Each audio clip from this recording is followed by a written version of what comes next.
नमस्कार मित्रमैत्रिणींनो, आज आपण बघणार आहोत वटपौर्णिमेला वडाच्या झाडाला सूत का गुंडाळतात. हिंदू धर्मात इतर सणांप्रमाणेच वटपौर्णिमेला विशेष महत्त्व आहे.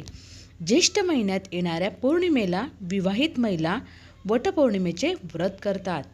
या दिवशी महिला आपल्या पतीच्या दीर्घायुष्यासाठी आणि अखंड सौभाग्यासाठी उपवास करून वडाच्या झाडाची पूजा करतात. यावर्षी हा सण 21 जून रोजी साजरा केला जाईल. यावेळी पौर्णिमा सकाळी 7:31 सुरू होणार असून 22 जून संध्याकाळी 5:37 संपेल. मात्र वडाच्या झाडाची पूजा करण्याची वेळ 5:24 पासून 10:30 असणार आहे. दरम्यान वटवृक्ष हा शिवरूपी आहे. शिवरूपी वटवृक्षाची पूजा करणे म्हणजे वटवृक्षाच्या माध्यमातून शिवरूपी पतीलाच एक प्रकारे स्मरून त्याचे आयुष्य वाढून त्याची आयुष्यातील प्रत्येक कर्माला साथ मिळावी यासाठी प्रार्थना केली जाते. वडाच्या झाडाला सूत का गुंडाळतात? वटवृक्ष हे शिवाचे रूप आहे. वटवृक्ष हा दीर्घकाळ जगणारा वृक्ष असून या वृक्षापासून भरपूर प्रमाणात ऑक्सिजन मिळतं. या वृक्षांवर पक्ष्यांचा वावर असतो. तसेच अनेक पक्षी घरटे करून आपला संसार थाटतात.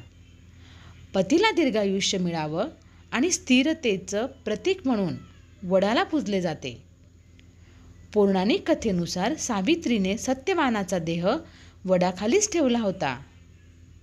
त्यावेळी वडाप्रमाणेच त्याला दीर्घायुष्य लाभो अशी सावित्रीची धारणा होती. वड समृद्धीचं प्रतीक आहे.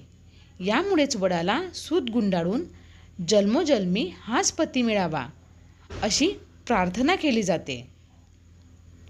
वटसावित्री पौर्णिमेच्या पूजेसाठी लागणारे साहित्य: 1 सूतगंडी, 2 खारीक, 2 बदाम, 10 सुपाऱ्या, 2 खोबरे वाटी, खडीसाखर, गुळाचा खडा, अष्टगंध, अक्षता, हळदी कुंक, धूप, तुपाचे निरंजन, 25 विड्याची पाने, आंबे, पानवड्यांचा नैवेद्य, यथाशक्ती दक्षिणा, पंचामृत, ताम्हण, कलश, कापूर, फुले दुर्वा, तुळशीपत्र, 5 फळं या प्रकारे पूजेचे साहित्य घेऊन वटपौर्णिमेची पूजा करावी.